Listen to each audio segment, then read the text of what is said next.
La tâche était hérissée de difficultés.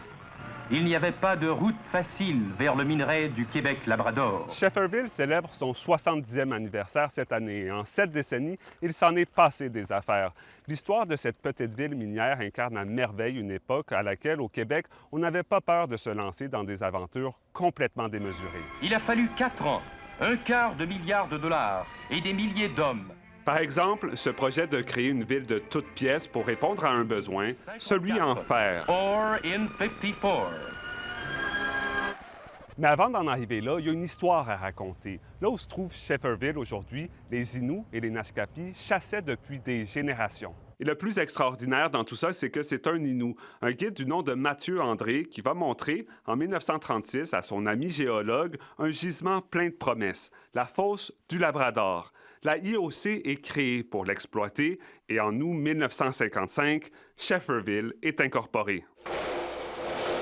Des centaines, des milliers de travailleurs y déménagent. Ils pensent, à tort, qu'ils s'y installent pour de bon. L'âge d'or de la ville du fer, c'est les années 70.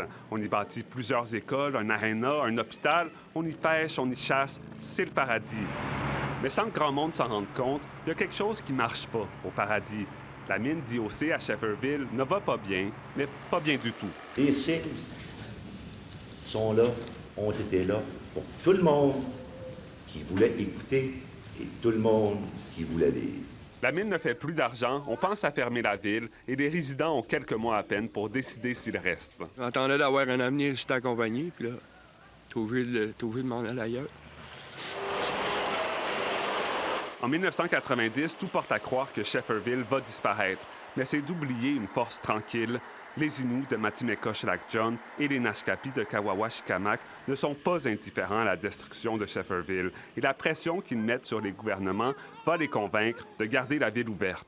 Aujourd'hui, ils ne sont plus que 250 à vivre à Shefferville, et la plupart travaillent pour des communautés autochtones, des communautés qui ont permis à Shefferville de naître et de survivre.